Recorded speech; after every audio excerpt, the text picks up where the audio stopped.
everyone. Welcome to another awesome day of FileMaker Training. I'm Richard Carlton, creator of FMTraining.tv, where every day at 1 o'clock we are learning about the FileMaker platform, the awesome platform that solves huge business issues every day. It's software that increases business efficiency. It's fancy words of saying you're saving people time.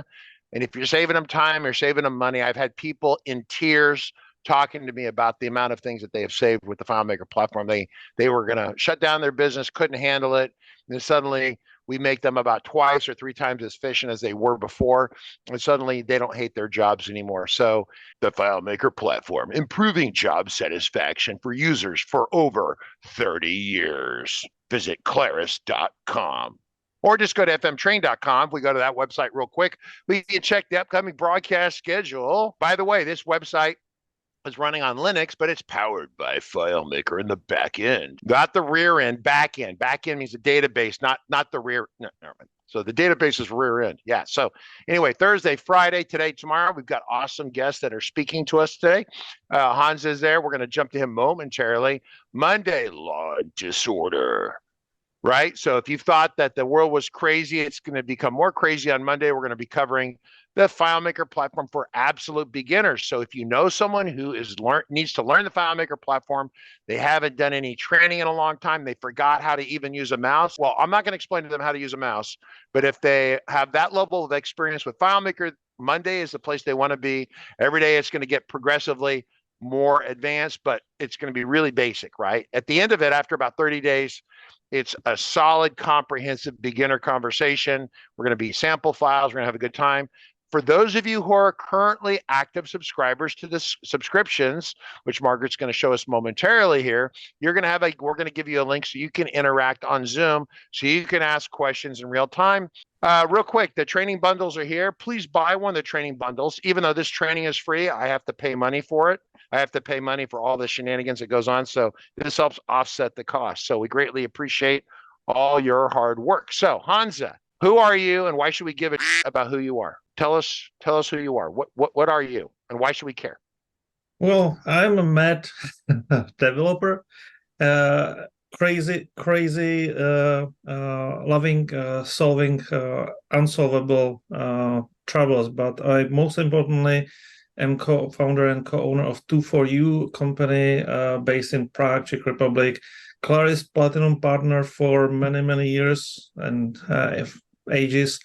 And we deal with FileMaker solutions. We make them faster, we make them better, we keep them running, and we integrate them with hardware. So let me just tell everyone this real quick. So 2-4U makes great software. They make a lot of custom applications. They're really big on hardware integration. And I always talk about needing to integrate hardware because I'm around great hardware behind me.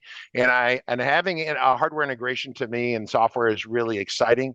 That being said, he has a number of vertical market products that are unique to 2-4U. For example, kind of a turnkey ability to build iOS applications for the iPhone, iPad. You build the app, you work with them on their Xcode. Okay. Xcode, and then you submit it to them, and it makes the process of working with Apple a lot simpler. So they've got a lot of great stuff. The trick when you're a senior developer in the community is not necessarily to know everything. You could never know everything, right? Except for Paul McKenzie, he knows everything. But yeah, these people behind me.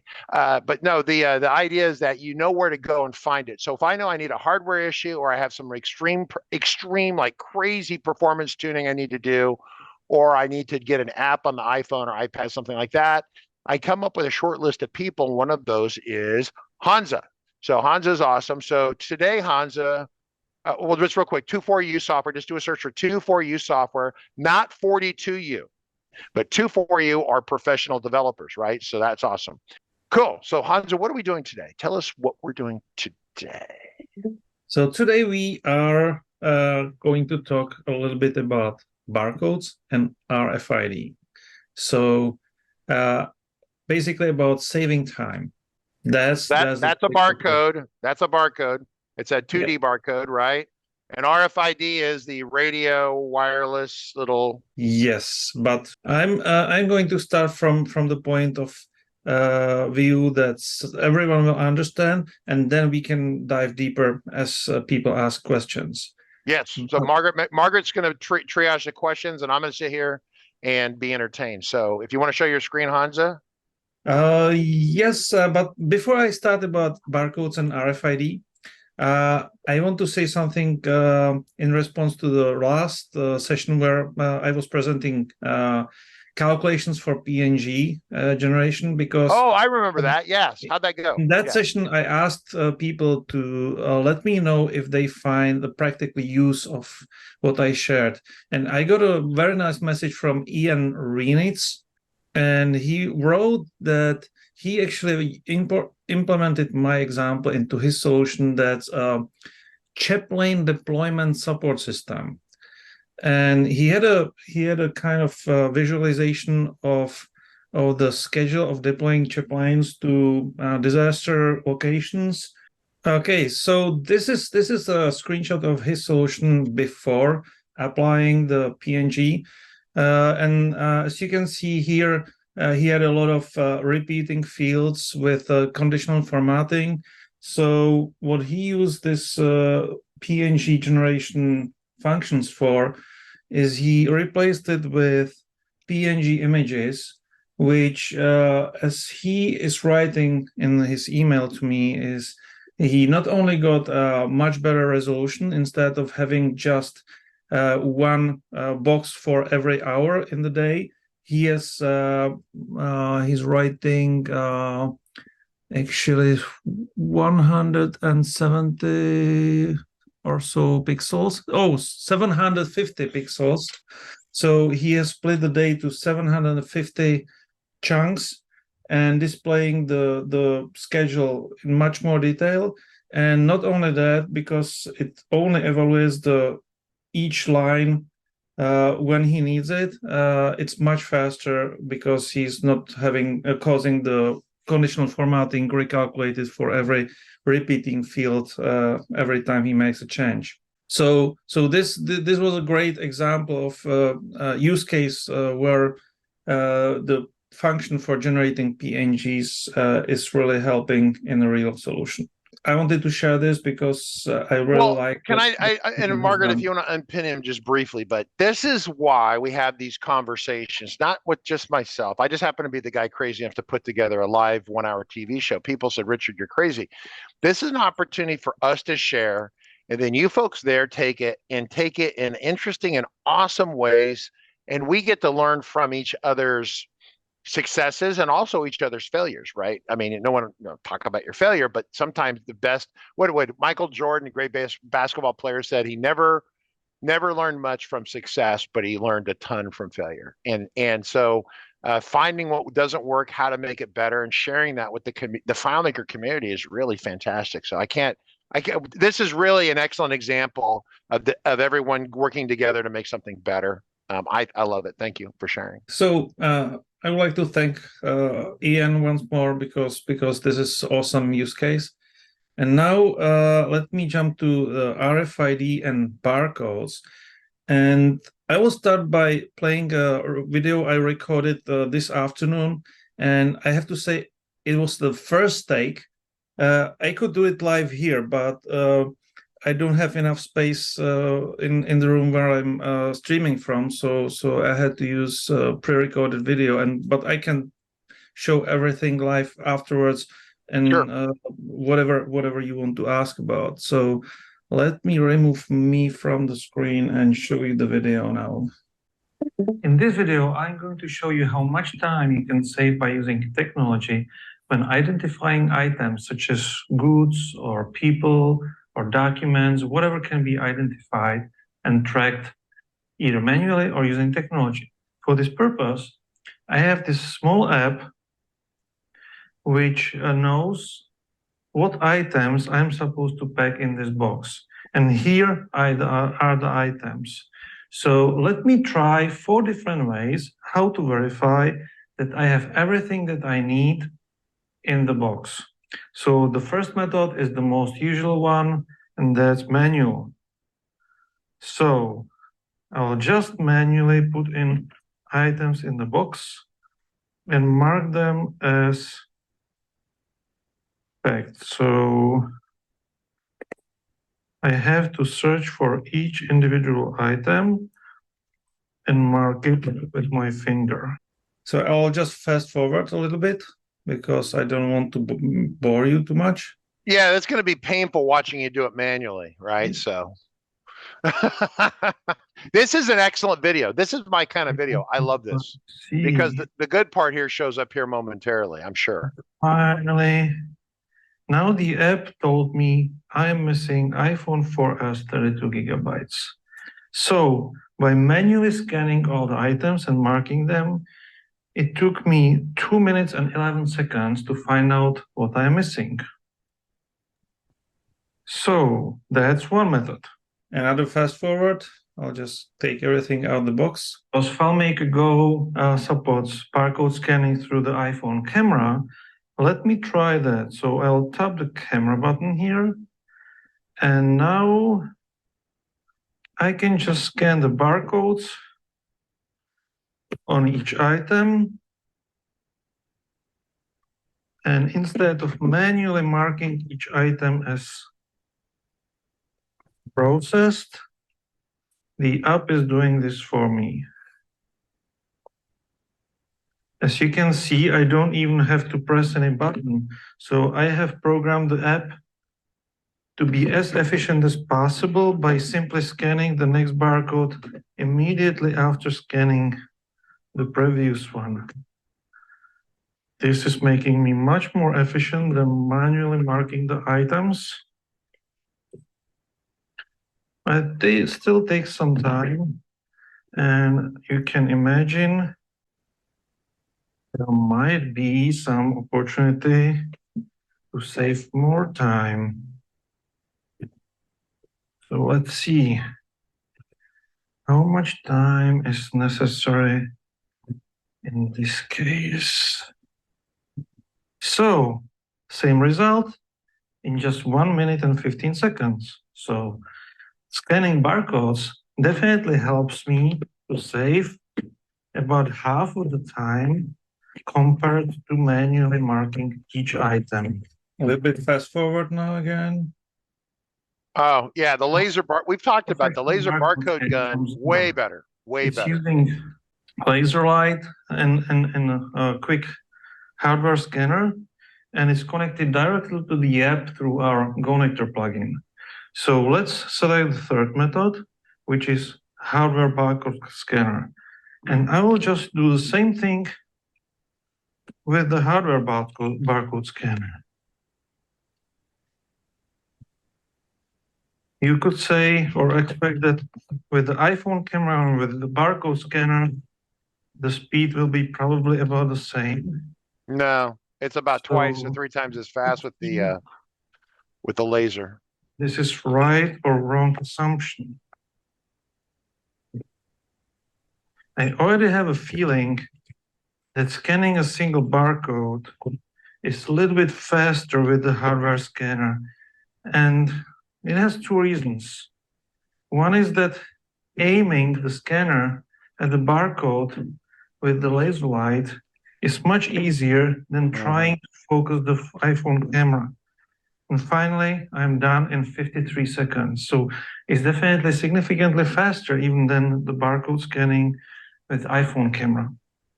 Okay. Yes, people are commenting on Discord, Stu, saying it's a lot faster. My biggest trick is trying to get the barcode guns to work reliably with the iPhones. That's why I always use a USB but wireless gun to a laptop or desktop or something like that. To me, it's just easier to set up. But this is good stuff, Hanza. If you can make the iPhones. And what you're saying is actually the reason why we use the plugin, because it's quite unreliable when you just assemble with keyboard, but when you connect it through a plugin in the backend, it's much more reliable and even faster.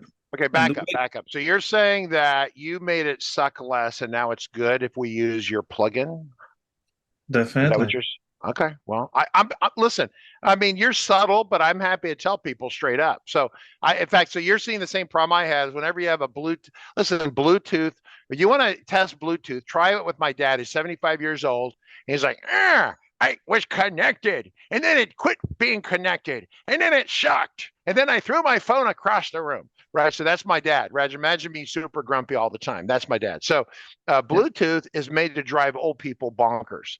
And it also sucks with barcode guns hooked to mobile devices. So Hanza, make sure before the day is over, you tell us about your plugin, because that would be awesome.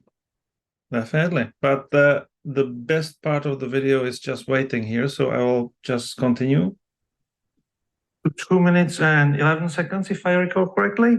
Now let's try another method, and that's RFID, because all these items have these barcode labels, but those labels also have RFID tags embedded into them. So let me use this small RFID scanner, which I can easily attach to the back of the iPhone with magnets. And to make it even more interesting, let me just close the box. I have all the items in it. And let me now use the RFID scanning as the fourth method. I'll just hover the phone over the box. What?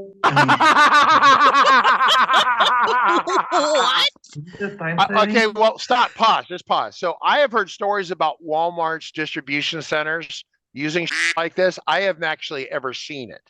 That is, okay, that's not safe for work. Awesome. Okay, so that's the point of RFID.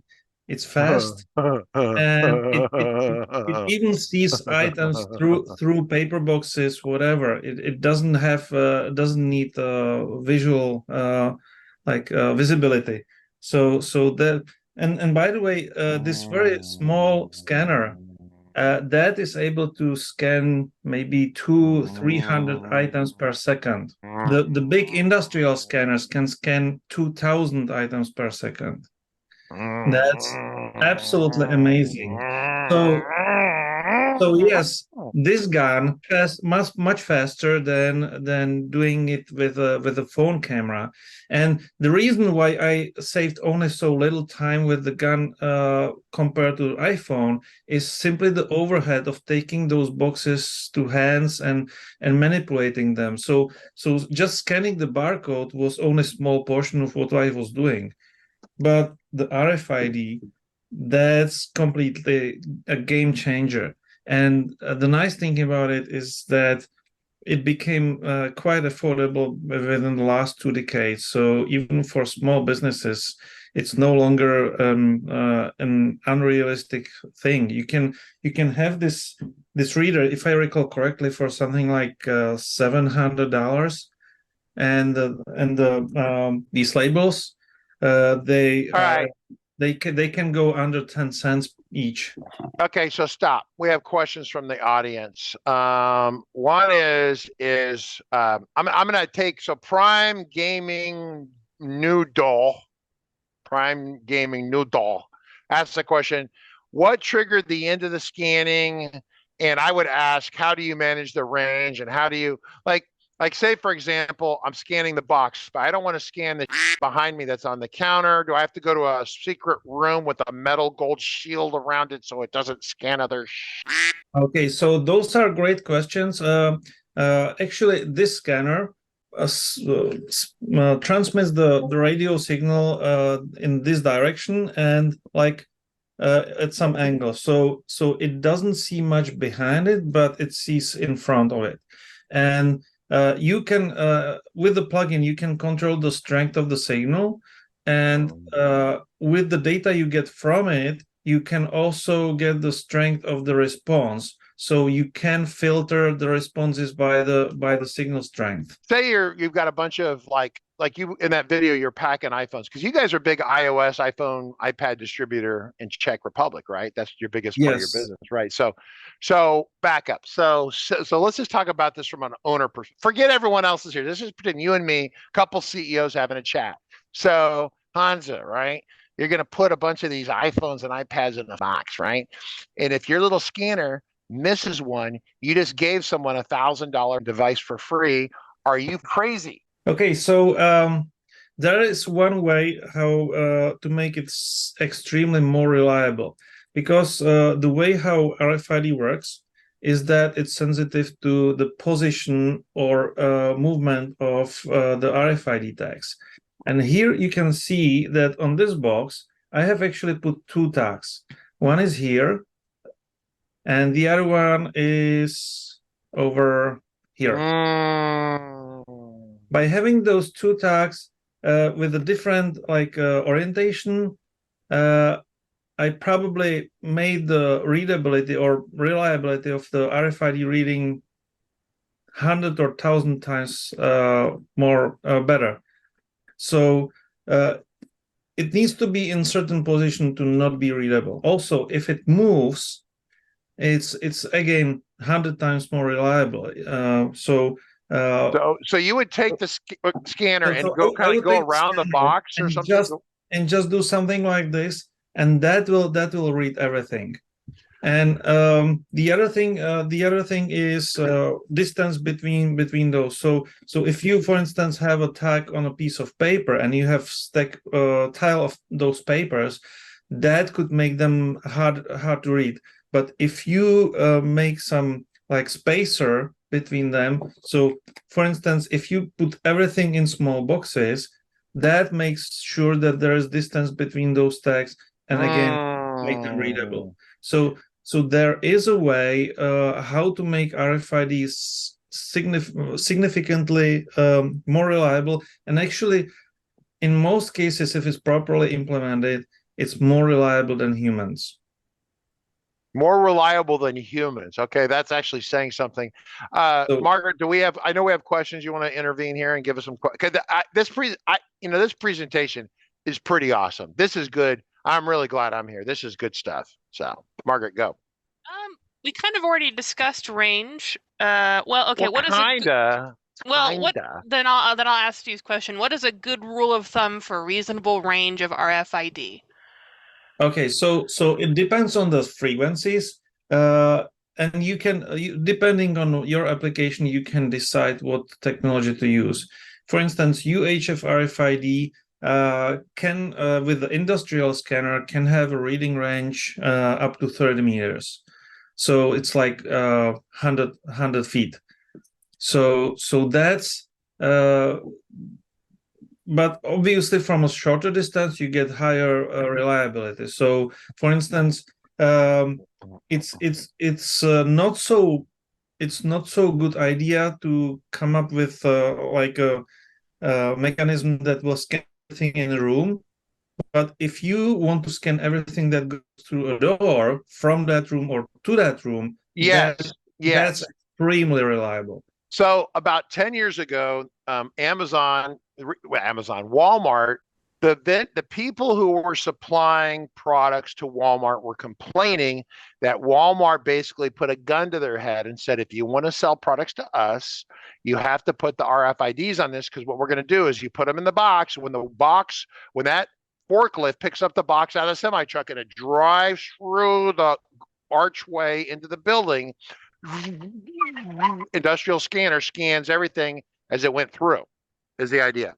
And so that way, Walmart, the reason they save money and they deliver high efficiency and all this other Walmart gives Amazon a serious run for its money. At the end of the day, I mean, the two companies will be, fighting it out with each other. But improvements in efficiency is that they don't have to go through the boxes and scan them. They just drive the forklift through the doorway, and it's all instantly. You have records in your, well, it's not FileMaker, but that's the idea, right? That's bad stuff. That's like game-changing is what that is. Schmiegel wants to know, what model of scanner are you using in your hand, like, so they can go get one? So this one is an KN scanner called SKID. That's from an Italian company, CAEN.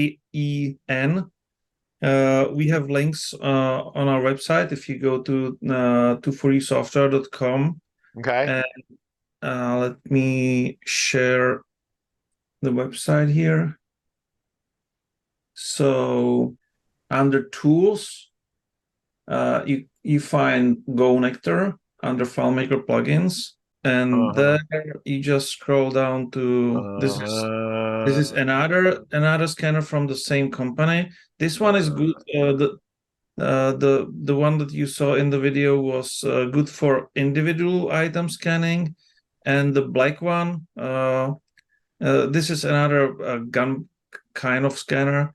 And the black one is for scanning multiple items at the same time because it has so-called circle polarization. But that's So that. I want to do a little terminology real quick. So Lynn from Austin, no, where'd it go? Oh, question from Twitch from Nudo. Okay, so let's just talk about RFID tag. So RFID tag is just the idea that there is some sort of number ID.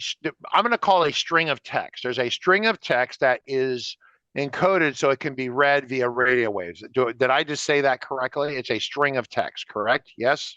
Yes, almost correct. It's actually much more smarter.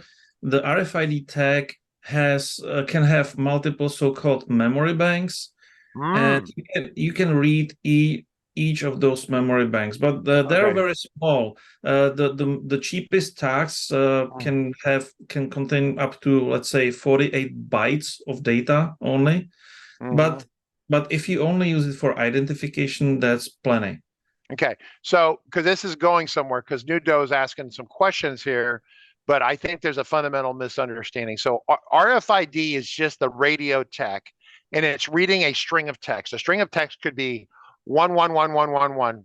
That's a string of text. Now, in the modern day and age that we live, I would guess that RFID tags most of the time will be some sort of UUID, which are generally unique.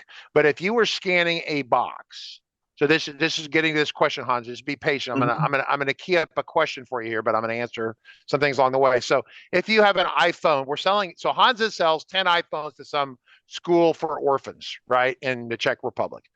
And so he's going to put 10 iPhone 14 Pros or whatever the hell the model is right now, 14 Pro in the box. So each of those 10 boxes has the same SKU, the SKU. So that would be a UUID. That's that product number. Okay. But each box would also have a serial number because each iPhone is serialized. Now, if you had a box of Ethernet cables, no one gives a shit about those being unique, right?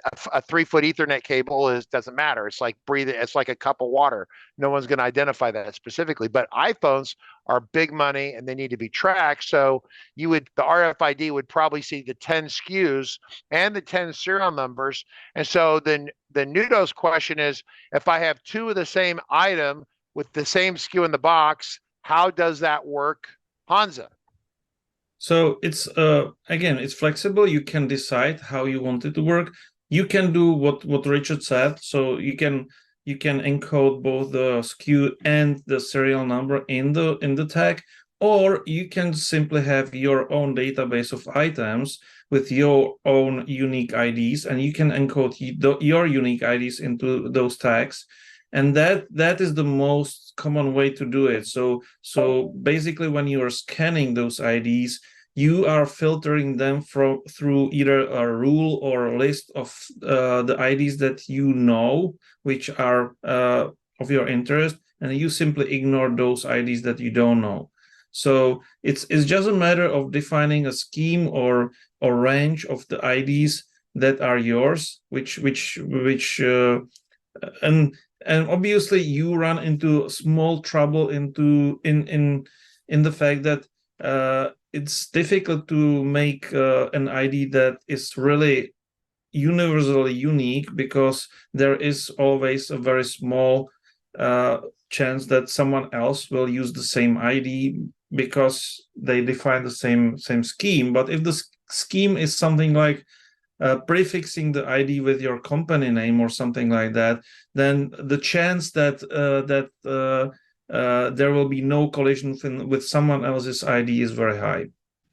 There's another question, which I'll ask real fast. Do RFID tags come pre-programmed so you link an RFID to a unit when you attach it, or do you need to encode the RFID in the FM app? Both is possible. You can buy either blank or pre-encoded RFID tags. One issue that we discovered with the pre-encoded tags is that even though they should come pre-encoded with unique numbers in them, it's not 100% reliable. We got a series. We got a batch of about 2,000 RFID cards, and we found 12 duplicates in the batch. Really? Okay. So and most of the RFID tags are made and shipped from China, and especially when you want to save on the cost, you always have to implement some kind of your own safety mechanism, such as pre-scanning those IDs and validating them and removing those duplicates, or encoding the tags yourself. Okay, question. So a lot of people use zebra printers, right? Like little label printers. So it seems to me you could. I'm gonna hypothesize. So here's a softball, Hanza. I'm giving a nice softball pitch, underhanded. You can hit this out of the park. It seems to me that I could buy a zebra printer that would print visually the text I need on the label. At the same time, would also kick out into that label the RFID numbers that I gave it. And there you go. Exactly. So this there is it is, zebra right there. ZQ 630 RFID. Yeah. So here you have the answer. And by the way, with the GoNectar plugin, you can do it straight via Bluetooth. So it's a mobile solution that doesn't rely on internet. I have a question. So how much is your GoNectar? I like that. Like bees at nectar. GoNectar. What's your? It is GoNectar, isn't it? Okay. Yeah, GoNectar. So this is the pricing. So it's priced per app, and the price depends on how many users the app is going to be. Yeah, but so you buy it. Okay, well here's the thing: if you can solve all these problems with product for $500 and it covers for 20 users, that's not a bad deal. So if someone has a bug with this and they need support, do you support your users, or you just tell them to kiss? How does that work? Sure, we provide free support by email, and we also provide optional premium support where you can get us on phone and get our professional help with the implementation even. So okay, back up. So I'm going to pivot, Stu. I see the question from Stu. Can a reader also encode? I mean, strictly speak. Okay, back up. So Stu.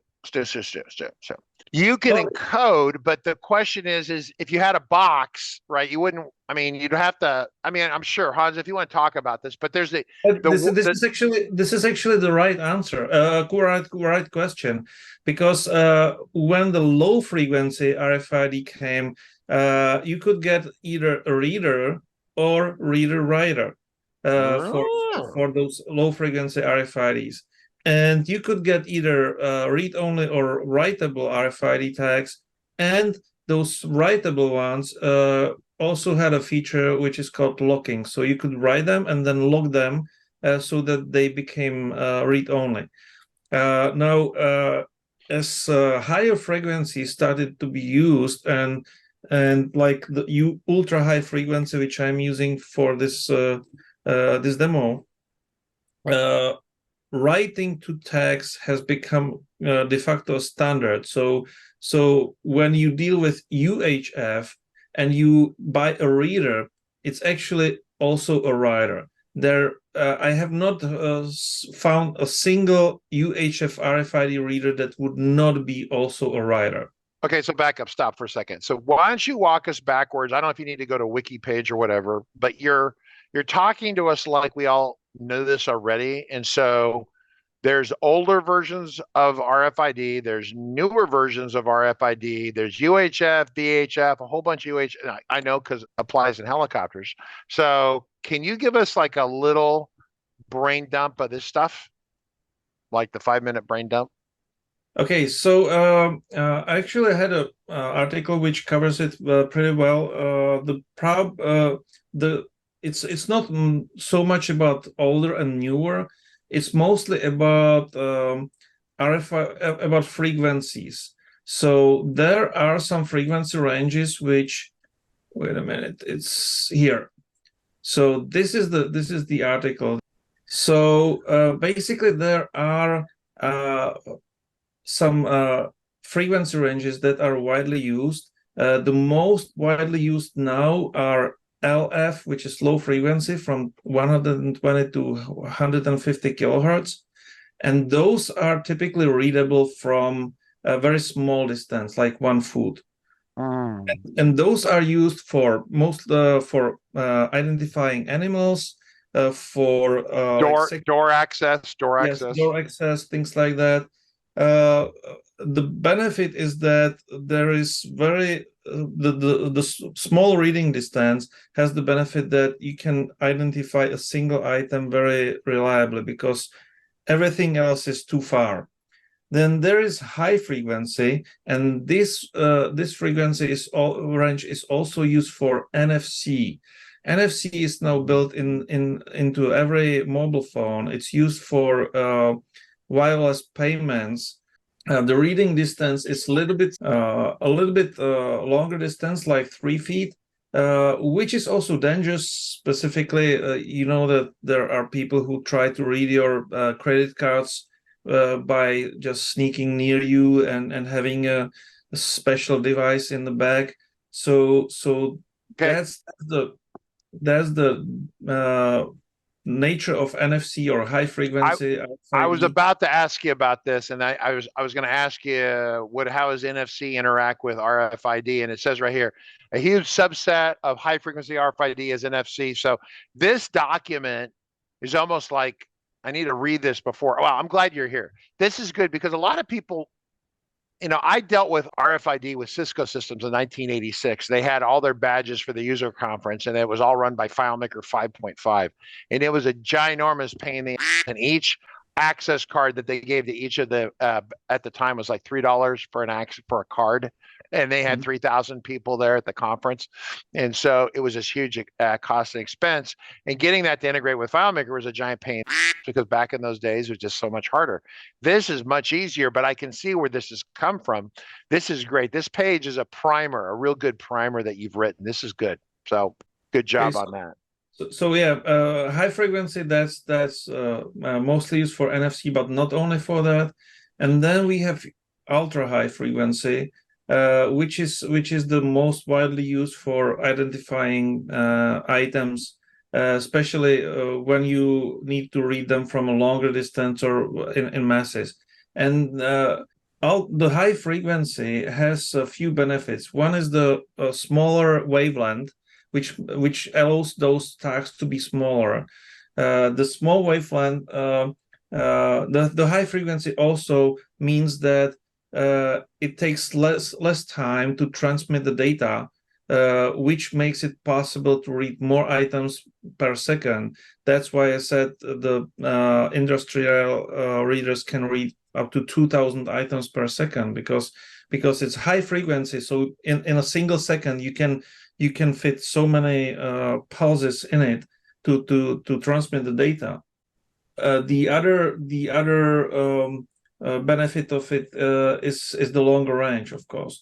So that's the thing that I was showing today. But there are new technologies being built and new frequency ranges being experimented with and used, such as microwaves. But they're currently mostly used with active tags.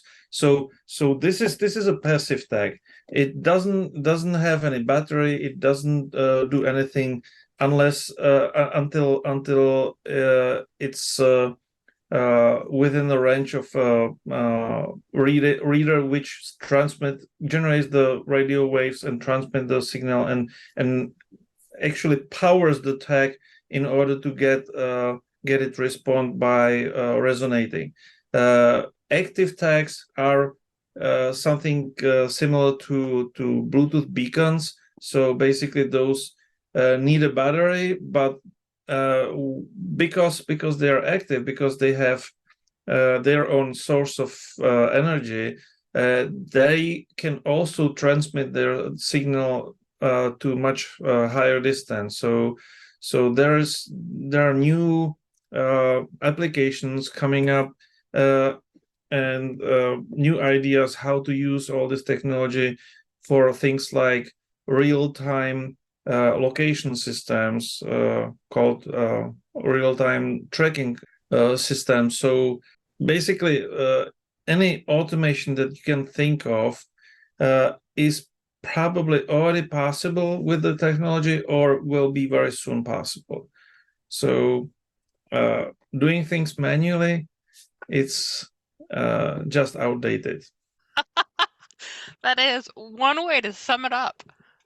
I'll ask a question. Can a reader also encode, or does it require a separate piece of hardware? Yes, in terms of UHF, it can also encode, but obviously for encoding, you have to isolate the tag that you want to encode from the errors. Otherwise, you overwrite all the tags that are within the reader's range. With NFC and high frequency, it depends on what you get. For instance, the first iPhone 7s and I believe it was introduced in iOS 14. It only allowed reading NFC tags. Later versions started allowing writing as well. And the same is with FileMaker. With when Claris added NFC natively into FileMaker Go, they only allowed reading NFC tags. But you could use our Go Connector plugin to write them from FileMaker. For low frequency tags, you need to get a reader writer because standard readers don't allow you writing to tags for low frequency. Another question, do these tags also work in a production factory? I mean, with lots of steel machines around the tag. So if I lost a part, can I search for it with a tag? Yes, it's one of the common applications, and we are actually working on example as well, which would be a similar function to a Geiger computer. Well, you would just have an iPhone with an RFID reader in your hand, mark the tag that you're looking for, and walk around, and it will show you the strength of the signal, depending on whether you get closer or farther from the tag that you're looking for. There is a question that whether we have sample applications for the plugin. Yes, we do.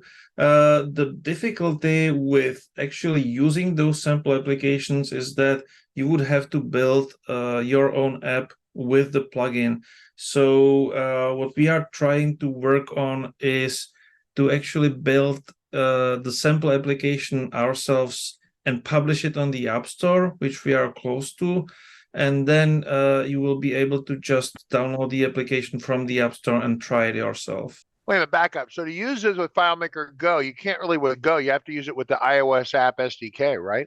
Exactly, because you cannot add plugins to existing apps. But you can build your own app, which consists of the FileMaker engine and plugins and your FileMaker files. Do you have anything that helps with FileMaker Pro on this, on Mac or Windows, or is it like, does it not need a plugin on Mac? I haven't done RFID in 20 years, so I... Well, we built it mostly for iPhone. It is possible to make it work with desktop, but we have not implemented it because obviously what we have implemented for desktop is integration with those industrial hard-mounted scanners. So like if you want to have scanner at the door and scan everything that goes to the door, that we have integrated in our other product, which is called Traxy, and that's a complete solution for tracking items in a closed environment. So that's, if you go to just the home page, one of the first items here is Traxy. That's interesting.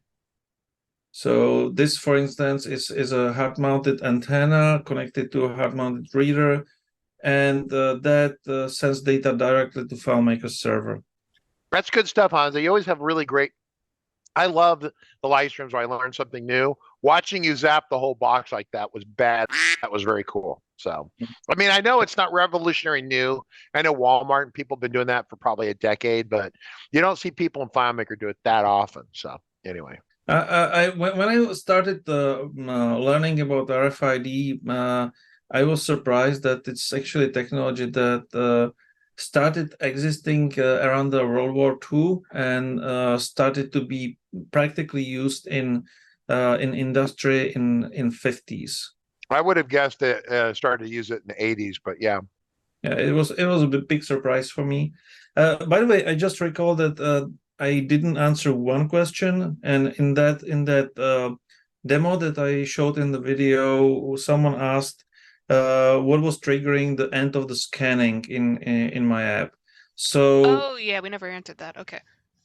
so I can show the app here. It was built simply to demonstrate or measure the difference in speed of the different ways of scanning. So the way I build it is I intentionally just have pre-program it to have hard-coded set of items. We're currently 19 items here, and what the app is doing is that as soon as you scan 18 of those 19 items, it ends the scanning and tells you which one is missing. So the point was, I have a box that should have 19 items in it. I take one away, and the goal of the challenge is find out what's missing, and measure the time, how long it takes to find out manually with barcodes and with RFID. So that's this demo about. All right. Well, this is pretty good stuff. You folks are awesome. So, other questions we have? I'm pretty impressed. You answered the one about the plugin supporting specific hardware. Yes? Oh, maybe no. The plugin does have to support specific hardware because unlike the typical use of, for instance, barcode scanners, where you simulate a keyboard, so you have to enter a field and then use the scanner and capture what you get into the field. And when the user taps somewhere else, it breaks the whole procedure and things like that. We implement all the hardware integrations directly using the SDKs of the hardware vendor. And because each hardware vendor has a different SDK, different libraries, different tools, so for every at least brand, but very often even every model of the hardware, we need to actually build the support of that hardware into the plugin. On the GoNectar side, we have the list of the supported hardware, and we keep expanding it. If you have a hardware that we don't have listed is supported, if you go to downloads here, and so this is the hardware that we have supported, and we can even provide it. And if you go to downloads, there is technical documentation, and here we have the whole list of currently supported devices. And we are expanding it, but if you have something that we don't support yet, we can add it as a custom modification of the plugin. Typically, the way we do it is you cover the cost of adding the new device support, and we give you unlimited license for the plugin. Oh, okay. So typically the cost of adding a new device support is somewhere between $5,000 and $20,000. It depends on how complicated it is to and how many features the device has, and how well documented the SDK is from the vendor. So yeah, so we always have to check the specific device documentation and technical resources before we give you the exact price, but this is the typical range. Well, that's good to know. Yeah, it's hard to, I mean, just a week's worth of work and planning and whatnot. It's at least $5,000 worth of work right there. So, all right. Well, other questions as we land the airplane. It's about 5 till the top of the hour. I want to thank Hanza for coming in here. Lynn from Austin got a hot question. Have you ever found a faulty RFID tag? Well, he found the company that inadvertently printed two serial numbers on the same, but yeah, well, we did find a few duplicates in pre-encoded tags, and we also found a few faulty tags. It happens. I got a question. When you encode a tag, does your encoding, I mean, I guess you could program this, but does your encoding It's kind of like the old days when you have hard drives, or even these days, I guess, but you would write to the drive, and then you would say, please verify what we write it, and then verify what we just wrote so we know it baked correctly. Does RFID do that, or you could program it yourself? You could write it, then check it, and then. Yeah, if you care more about reliability than the speed, then you can do it. The Zebra printer can which prints on the roll of tags. It can also like rewind the back the last printed tag in order to read it. But when you print it, you can at the same time only read it or write it. But if you write while printing and then rewind it to read it, then you can verify that the writing was successful. Okay. Yeah, so you could implement your own as long as you had the necessary controls to execute the write command, execute the read command, and then on the back end in FileMaker, validate that or whatever you want to do. Margaret, anything else we have? Tomorrow's Jonathan Ray. What are we covering tomorrow on the live stream? So tomorrow on the live stream, we're doing Secrets to Database Performance with Jonathan Ray. Hanza, there's something about a dead link on one of your pages that I'll send to you. Okay, thanks for noting. And otherwise, I think we're good. In that case, I'll share my screen and run the credits. Have a good one, everybody. Thank you, everyone. Thank you. Take care.